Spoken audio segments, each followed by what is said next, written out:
Good afternoon, ladies. It is a great honor and pleasure to introduce our next speaker this afternoon, Ms. Star Parker. Ms. Parker will be delivering her speech titled, A Conservative Response to Progressive Rage on Race Matters.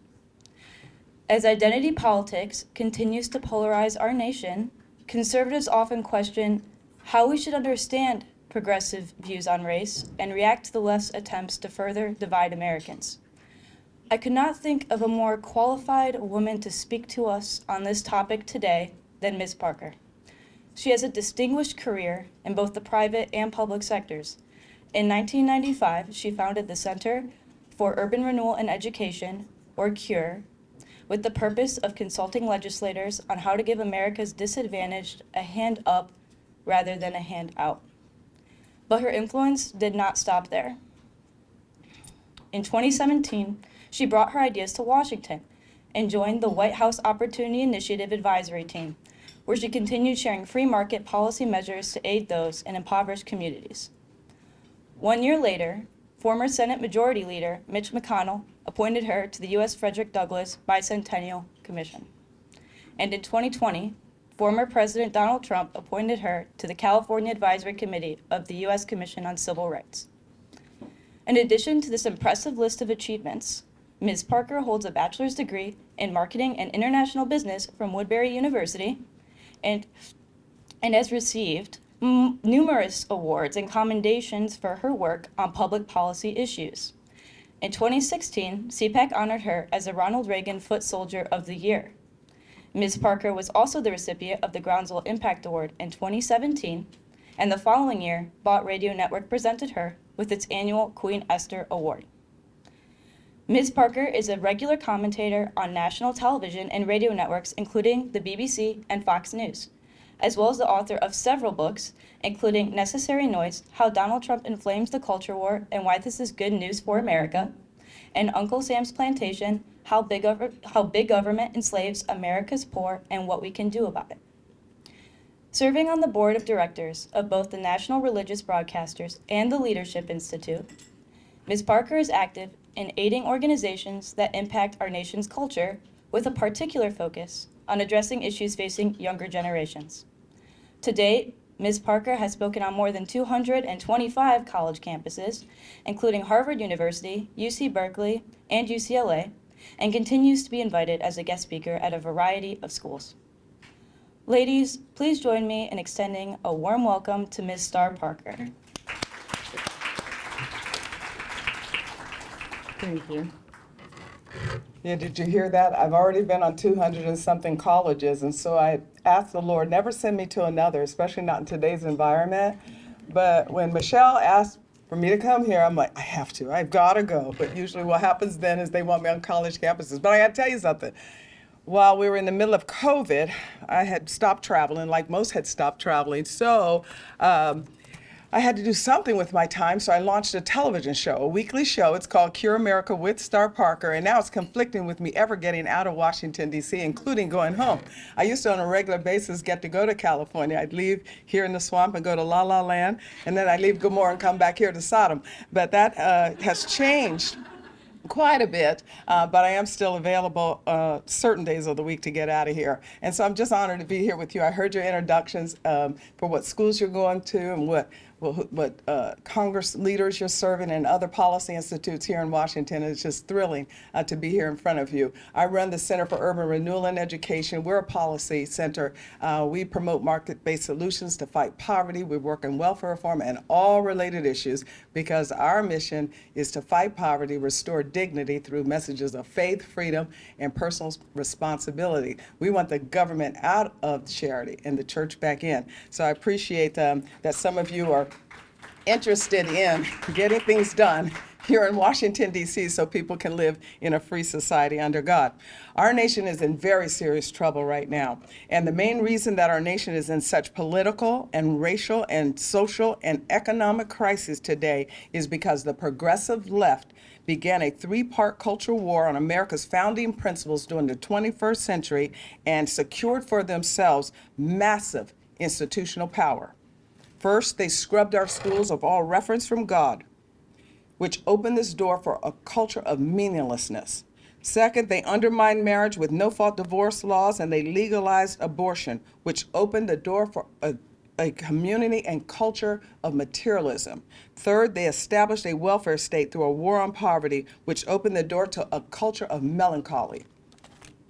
The resulting damage of these fundamental changes in American culture weakened our nation's respect for the principles of Christianity, the virtues of capitalism, and the rule of law outlined in our Constitution. In 1992, I operated a small publishing business in Los Angeles. It was destroyed as a result of riots that ensued after 4 police officers were acquitted of excessive violence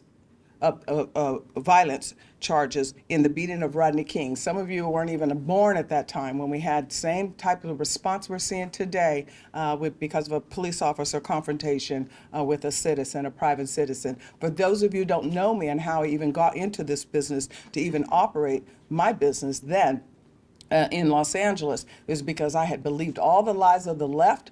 I believed much of what we're hearing today on national news anytime we talk about race matters, and things like my problems were somebody else's fault, things like I was poor because others were wealthy, things like the country is so inherently racist that I didn't need to mainstream. And as a result of believing those things and not having that groundswell that we have now since then created with conservative young people to fight back, you can buy those lies and get recklessly out of control. And that's exactly what happened to me. I believed those lies and ended up in criminal activity and drug activity and sexual activity, in and out of abortion clinic after clinic, then landed on welfare to raise the child that I had out of marriage. And then God saved me. God came into my life, reformed my life. I went to college, got a degree, started that business in Los Angeles, and then now I'm sitting there in ruins after the riots of 1992.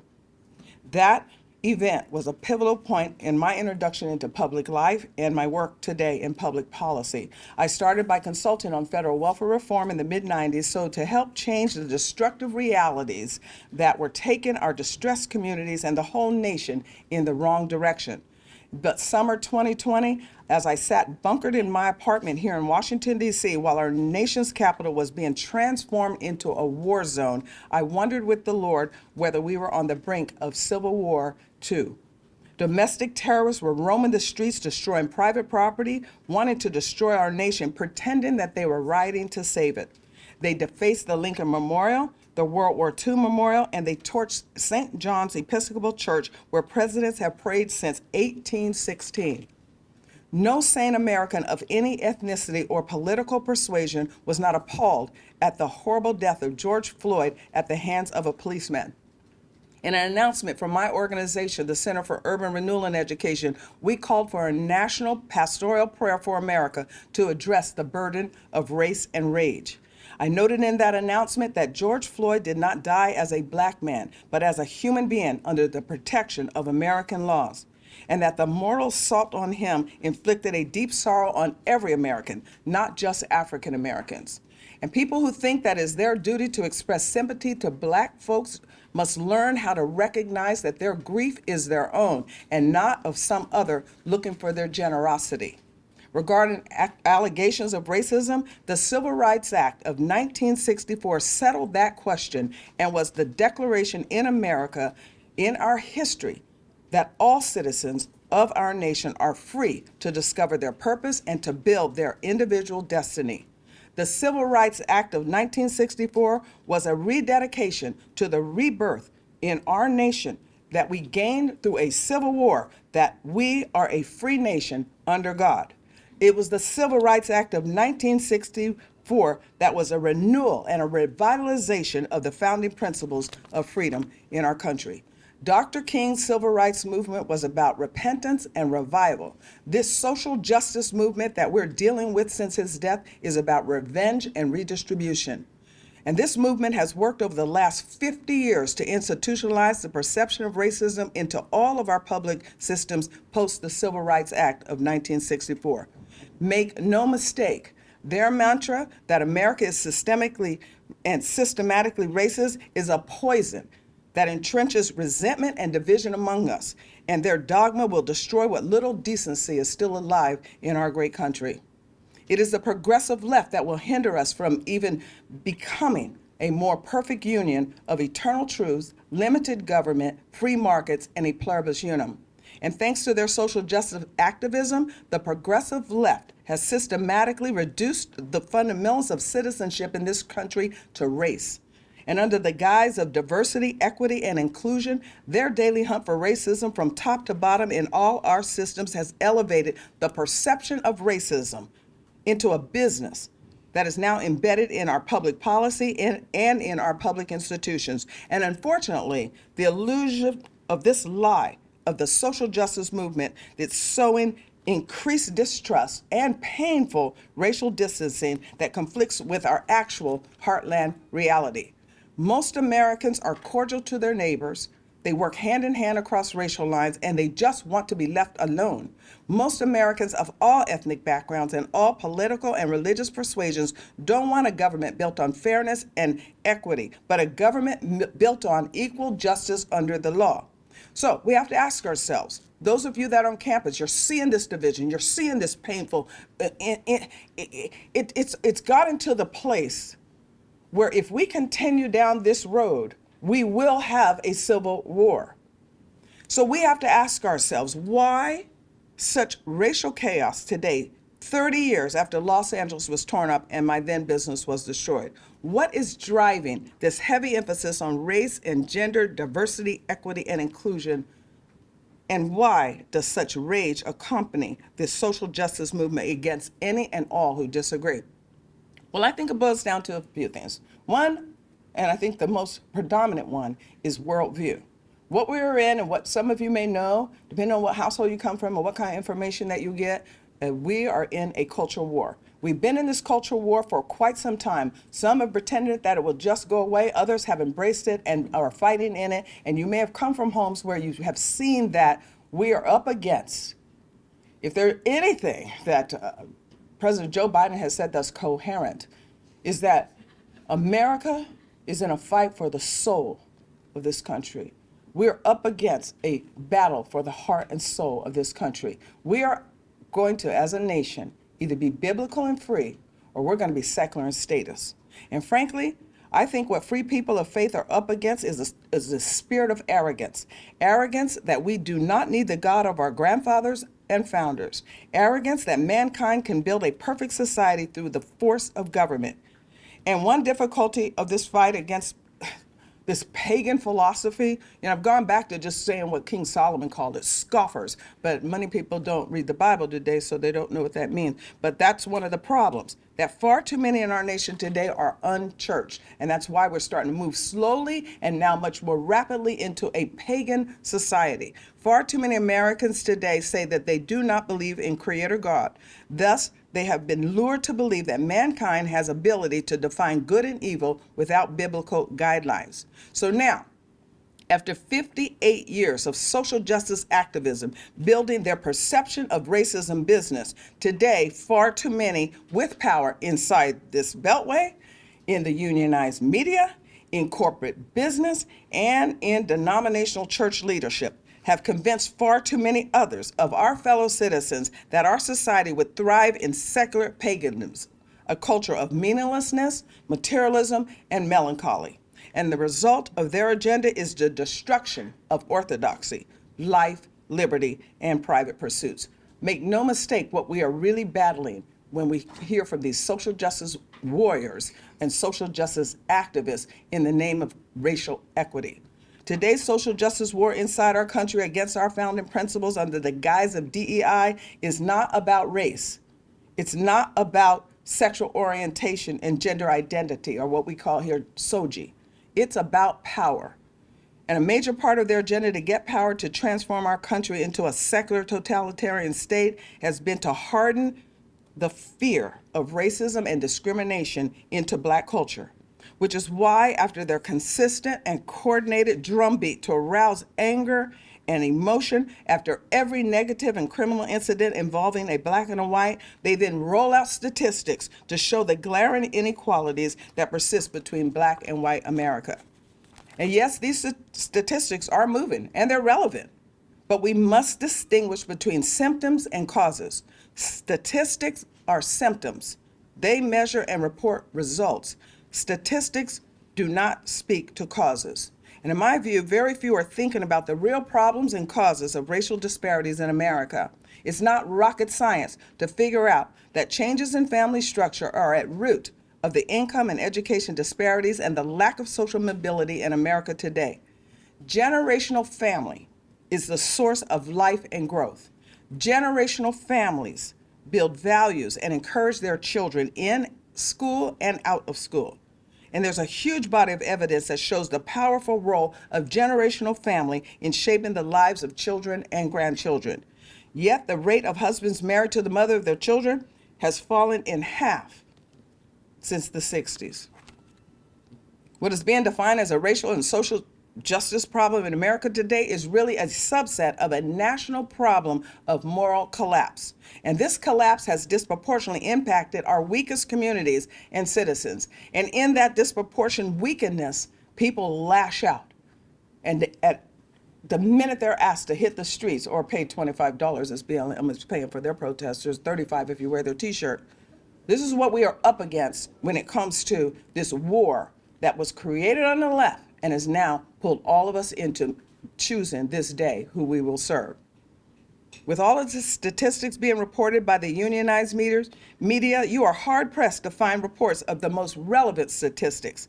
A half century ago, America was a different people. In the last 50 years, our common culture has dramatically changed. I'm impressed by young conservative women in this room that you could even maintain those principles amidst where we are today. You know, this is an energy, physics 101 challenge we're in. You got destructive energy up against creative energy, and destructive right now is winning. And so it's very difficult to navigate through there. And as one of our earlier speakers pointed out, to then not lose everything in front of you as young women because you're just speaking truth where it needs to be told.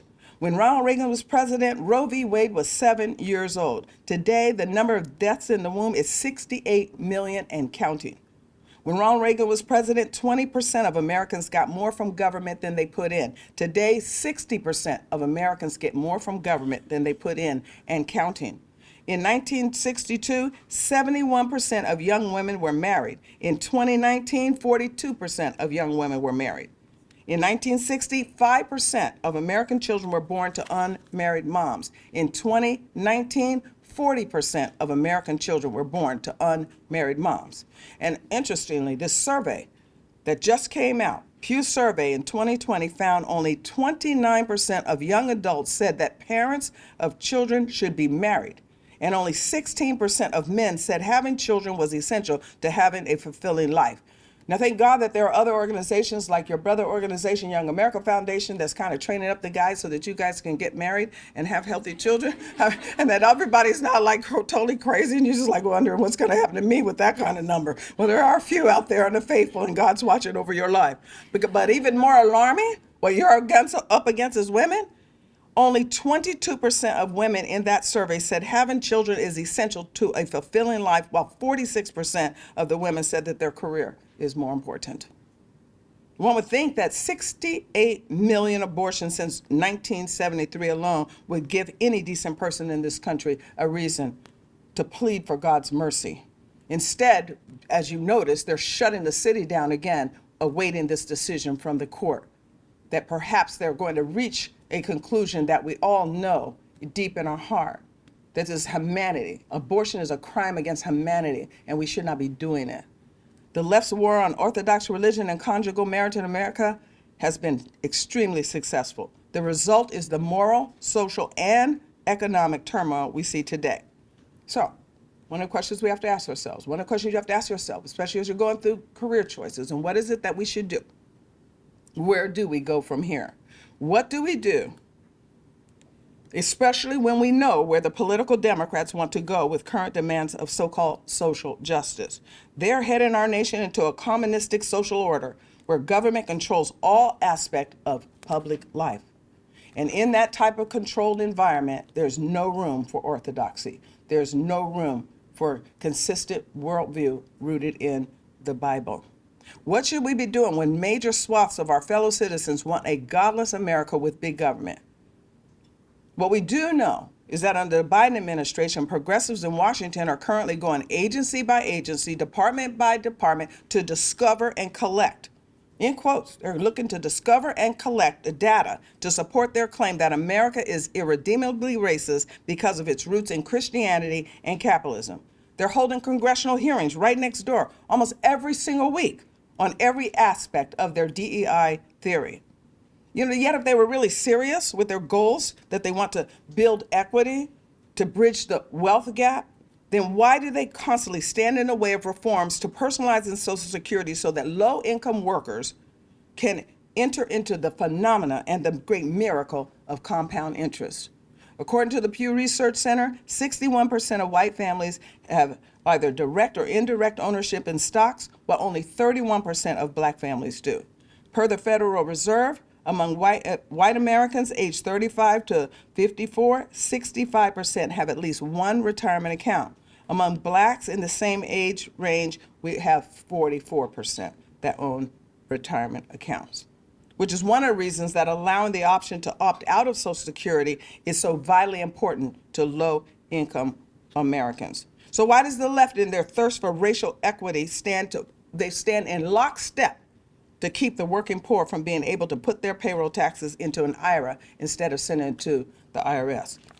Yesterday, while they were having their little other hearings in national prime time, there were other hearings in the Senate looking into the results of last week's trustees' decisions and report on Social Security and its state of affairs. It's dismal. It's out of order what we've done in our society since the 30s to build up this type of dependency for our retirees to have to depend on big government in a collapsed Ponzi scheme. So a lot to think about with our core foundations of freedom destroyed. But so what can we do? What can the righteous do? Well, here are a few ideas that I want to just explore with you for a few minutes, and then I want to open up for questions, because we must have questions on this. And I want to leave more time for the questions than making a full 30, 45-minute presentation and only allowing you two. You're in serious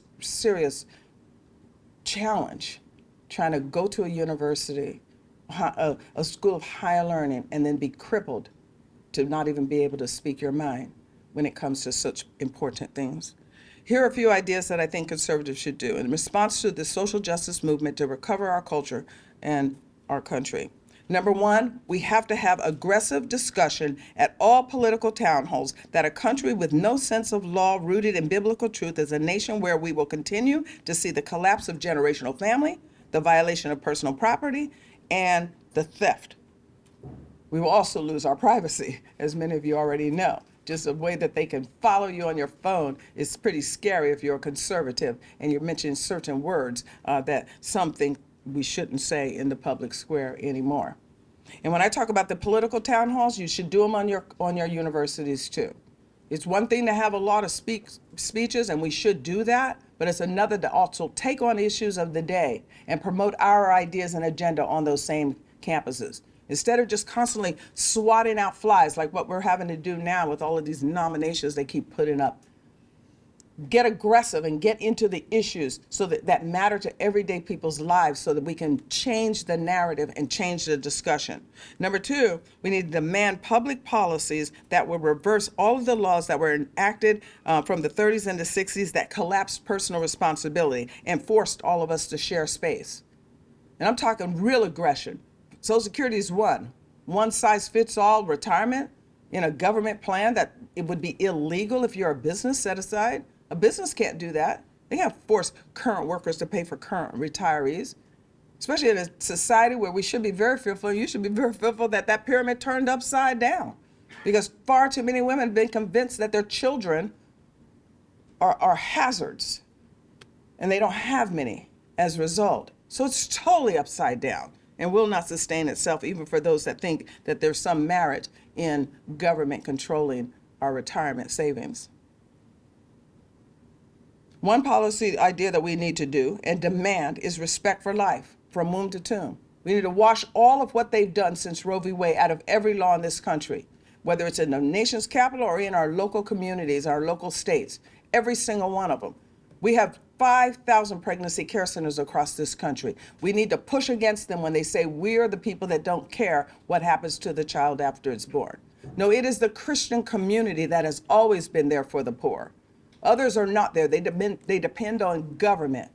It's a lie that we're not a benevolent people. And in fact, those that keep saying it, well, it might be a little true that it's still heavy lifting. 20% are doing more than the other 80%. But it's a lie that we're not benevolent. In this country, people give away $400 billion just in this country, $300 billion abroad, and $900 billion a year in taxes into anti-poverty programs that no one can name one that's working. Most people don't want their tax money going into systems that don't work. The rules of welfare were don't save, don't get married, and don't work. This is not a way to help poor people build their communities. We're very laser focused on this at our organization to release and remove all of the barriers that have been set in place over our 8,700 distressed zip codes so that people can live free. We need policy changes, but the first place we have to work is the respect for humanity and respect for life. You can't stop 10-year-olds from being shut down in a school if you're killing people in the womb.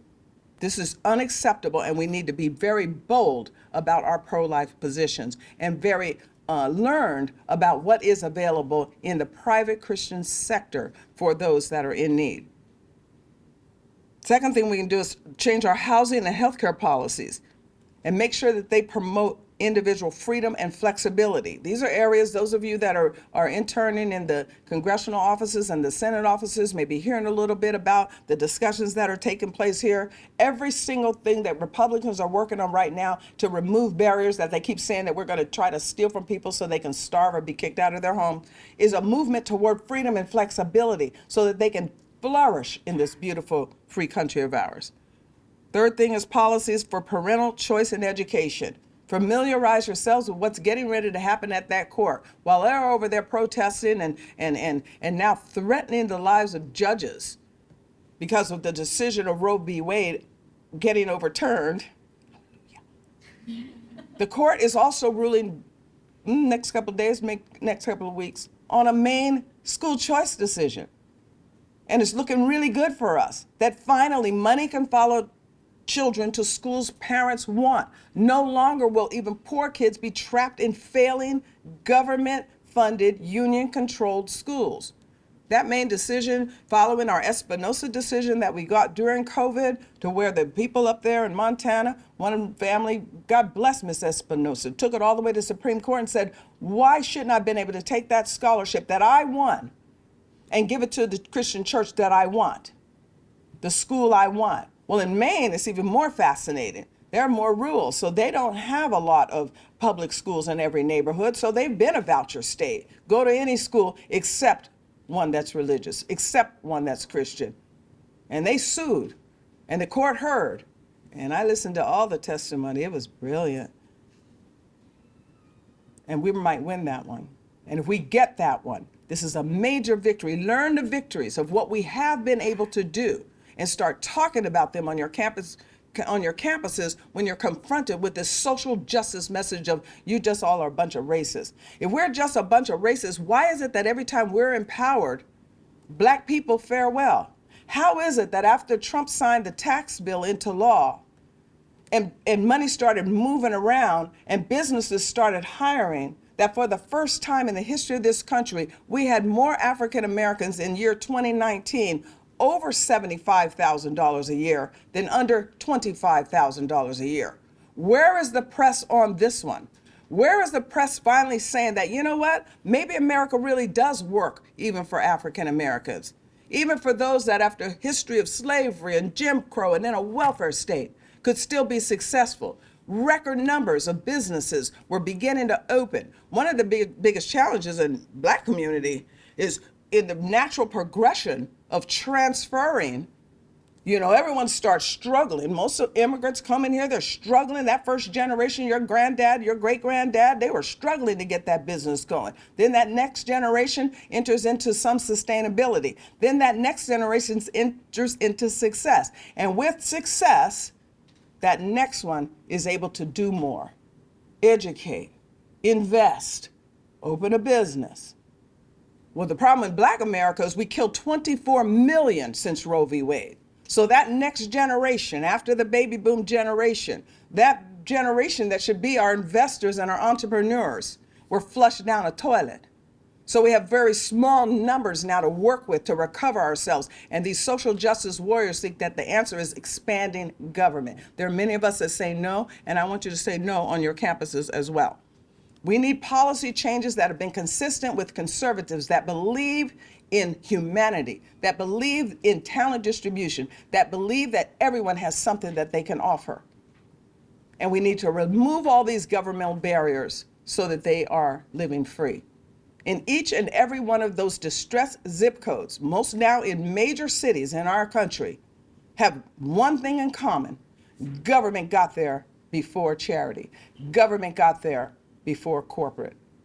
And the next thing you know, you have a community of concentrated poverty where government owns the schools, government owns the housing, government owns everything in the community. You concentrate it where you have to tell women, if you marry the father of your children, we're going to take your check. So we have concentrations of single moms trying to raise boys in an environment that demands a husband to channel that energy into sports or school as opposed to into the streets. Make no mistake, those Marxists that are living under that umbrella, nonprofit umbrella called Black Lives Matters, are not about Black people being prosperous. They're about an agenda to transform this country into a totalitarian state. And ultimately, after we get school choice, which is looking really good right now, the next step is we must insist to leave racial and sexual matters out of all future public policy. Those of you that are studying public policy and are navigating your way and are volunteering in these offices right now, because that little stipend they give you is like volunteering. Learn all you can. And if you're called to be here, just know one thing. Our job is not to expand government. The role of government is to protect our interests, not plunder them, not pursue them.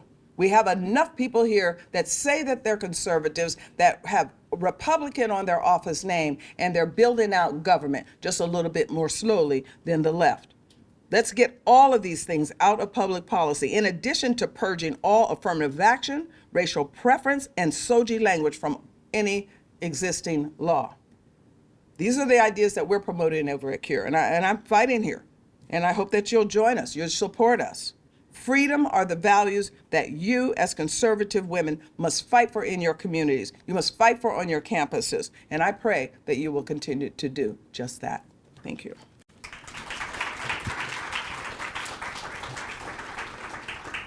And I've left. Do I have time for questions? I didn't talk that long, just on purpose. I talked fast so that I could get it done so that they can know. Yes, ma'am. What's your name? Thank you. My name's Teresa, what school are you? Where are you from? Sorry, I'm from Miami, and I work for Representative Chiplo's office. Okay. So I was wondering, for those of us who believe government going into communities has caused a lot of problems, how do we encourage, I guess, corporations to solve some of these problems? And it seems like while government's a problem, also you have corporations also providing pro-choice policies and kind of destroying communities on their own. So how do we create more prosperous communities and just a society that promotes life without getting the government involved? Oh, thanks for that question. Yeah, that's a good one. You know, one of the things I think corporates are learning these days is they need to stay out of business. I mean, out of the political business and stick to what they do, which is to raise some money for their shareholders because they offer a good product to us.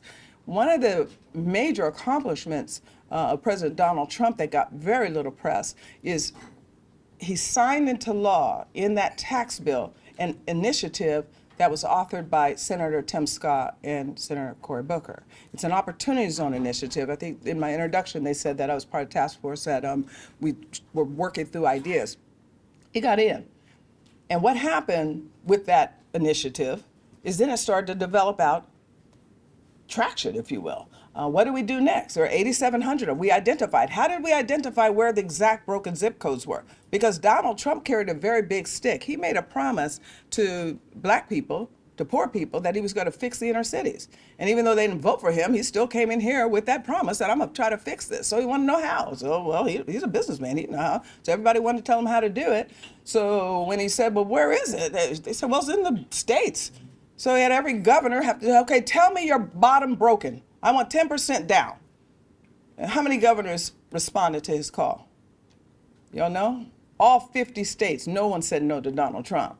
So that's how we know. We have all of them. We know exactly where they are. And what was in the tax bill? It told corporate, it told money. It told money which is fungible. Money has a nature. That's what King Solomon told us. It's a defense. It has a nature of its own. And its nature is just like us, to reproduce ourselves.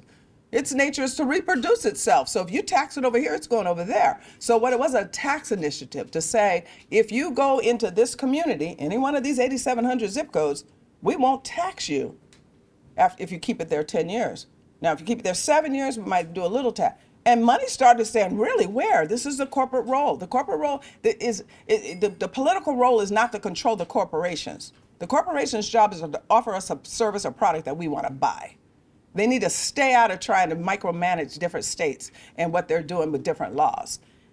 But where we can get involved are in initiatives like this. So now you've got this one area to where money is trying to get into these zip codes. Unfortunately, the gatekeepers of these communities don't want that money coming in because they like big government. Half the Black Caucus owns most of those structures that then HUD rents from them, that then they become the major slumlords in these districts and let crime go out of control. They like this tension. These are not people that love this country. These are people that want to transform this country because they don't think our country is important. They don't think our country is great. They always want to remind us of the one sin. They're like the person in a marriage that just keeps reminding that other one how bad they were on one occasion, even though they've been married 50 years. They still got to hear that stuff. This is what has happened in our country. So yeah, the role of charity. You know, we tried initiatives in the welfare bill to change matters of charity through the faith-based initiative at the time, but it wasn't a faith-based initiative. It was a charitable choice, meaning that if you go into these structures to get help for yourselves, then government is going to remove barriers to say that you can't work with the church anymore, that there's a separation of church and state. Unfortunately, through that faith-based initiative, they brought it back here to Washington, D.C. under the leadership of George Bush, and it became taking the women off the dole and putting the churches on. And so that initiative collapsed as well. But there are ideas that we should explore. Charity tax credits. You put money into that same zip code that's broken, into any one of those nonprofits that are struggling to try to reverse some of this damage of all of the ill that is taken over, then we'll give you dollar for dollar tax credit. There are many things that we can explore to try to make this matter worse. A lot of people are concerned about homelessness. What happened? One policy change is what happened. Homelessness used to be at HHS. Those of you that don't speak in the alphabet here, it's Health and Human Services. That's where it used to be. So that the providers of services to help the drug addicted, to help the alcoholics, to help those that are economically distressed, to help those that are disabled, to help those that have mental challenges, that's HHS work. Barack Obama knew better. He thought it was a housing problem. There's nothing wrong with these folks. They just don't have a place to stay. So he moved it to HUD. And that $2 billion budget, when it went to HUD, we had about 200,000 homelessness. They doubled the budget to $4 billion. Now we have 800,000 homeless. So you get it back where it belongs. There are a lot of policy things we can do to try to rebuild what used to be amazing to live inside a city life, especially during your single life. Yes, ma'am. Well, can you hear me? Oh, somebody, okay, yes, here, and then we'll come to you. What's your name and where? Yes, I don't know if you remember me. My name is Sharice. I met you 2 years ago at March for Life, and me and another group came to your office. Oh, you did? Oh, how wonderful. Thank you. My office, for those of you that want to come, we're 2 blocks from the White House, across from the Press Club. And I have brochures in the back for you. So thank you for doing that. But no, I don't remember. And I hope it's not but I just wanted to know if you were hiring. And that was my question. We are. So probably you should take the brochure. And we are expanding because major reason we're expanding right now is because of these things that we're up against as a country. We really need to address what is broken down to why you have voting patterns in the Black community that are inconsistent with the third that say that they're evangelical and conservative, and the 20% that say they're conservative. When you think about the voting patterns in our society, and when I talk about voting, I'm not talking Democrat and Republican for political reasons. I'm talking about them for policy reasons. And when you think about elected officials and they caucus, we want policy leaders that are pushing toward freedom and flexibility.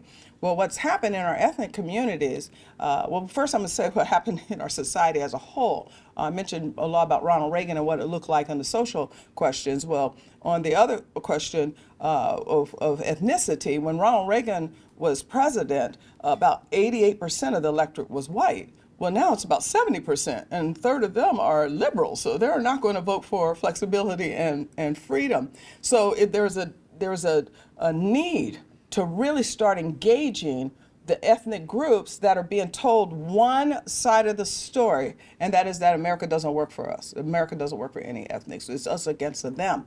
Well, when you look at the two largest ethnic groups in the country and their voting patterns, look at the Asians. The Asian communities, whatever community of Asians they are, they blend them all together and see what those patterns look like. Those patterns, 29% say they're conservative, and Republicans get 29% of that vote. In the Latino community, they blend all the Latino groups together, even though anyone with any kind of common sense knows they're not all the same, just like the Asians aren't all the same. Different countries, different people, different cultures, a whole lot of different things going on there. But they blend them all together. So then we look at the data, about 25% say that they're conservative. And if immigration is not on that ballot in that year and hasn't been major discussion, we will get closer to 25% of the Latino vote. It's only the black community that say they're 22% conservative, but we get 8% of the vote. Where's the 14%?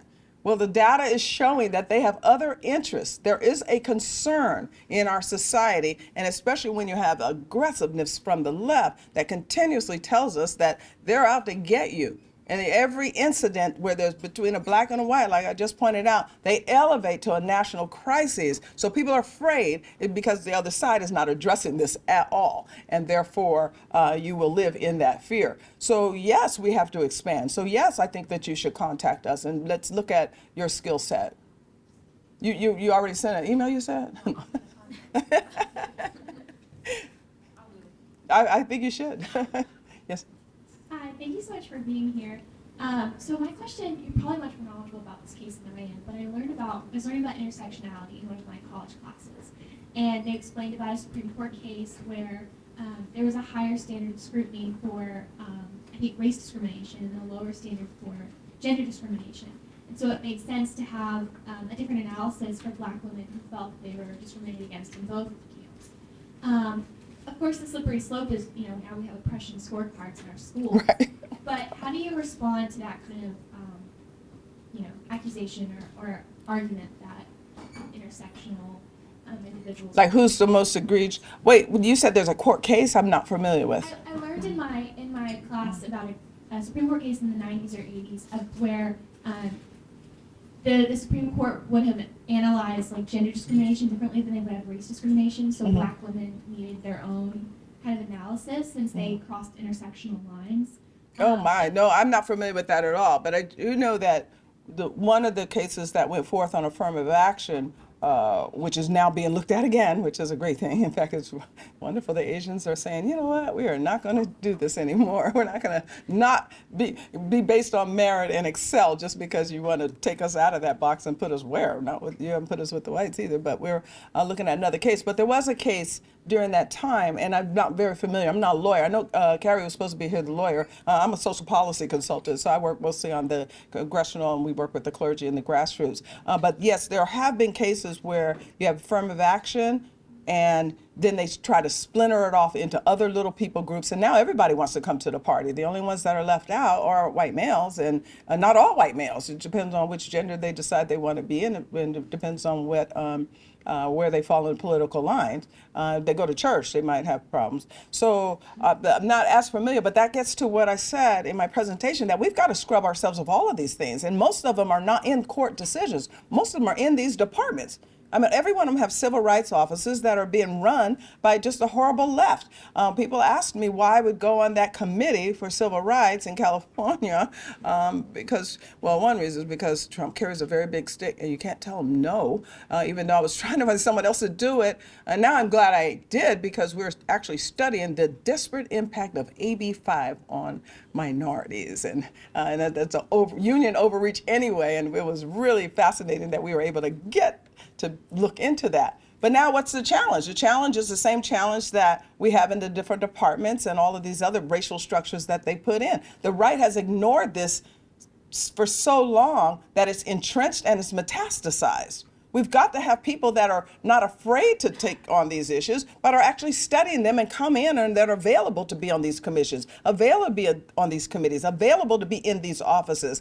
During the administration, this last one, and even during Bush's administration, but mostly in this last administration, there was activity in these departments to where people were coming in that taking jobs that seemed abnormal, if you will, for conservatives to take. But they were doing major things in these departments and actually asking for consultation from my organization to try to navigate through it and end most of it. And then Trump had a rule that if you want to add a rule, you got to take two away. So we were helping and still helping. In fact, Tim Scott is leading the charge to still look now to see what should we be taking away that's hindering mobility for any other people group. The last thing we need to do as a country is start demanding of all of our fellow citizens to look at ethnicity, sex, religion, any of these other factors and make determinations for who should be on first. This is not something we want to do. What if tomorrow they say only redheads? This is not going to work for any of you in the room. Well, maybe one. This is not good where we're going. And it's not even true. We're all Americans. We are the country where anyone from any background, any ethnicity, any persuasion can be very, very successful. But we have to move away from all that has been done to us over the last 50 years on these issues. We've got to get rid of them because, yes, they're going in now and expanding what was put in place after the Civil Rights Act. When the Civil Rights Act was passed in '64, we should have stopped, but we didn't stop. Johnson wanted to build a great society because he is just like the rest of these pagans that really think that a man can determine, or a woman can determine good and evil, that we do not need God, that we just need a good government bureaucrat. And so he began to develop out that idea. Next thing we know, we have a big welfare state that's entrenched in every single department. And in that are race components. Every department has those civil rights officers and all the other things that come with building out these subsets of Americans so that we begin to hate each other and one gets an advantage just because of something that they had no control over. Yes, ma'am. I'll come here, then I'll go over here. I think that's all we have time for. Really? I thought I left a lot of time for questions. Well, I'll be around, so you ladies ask me questions later. Thanks so much for allowing me to make my thoughts known.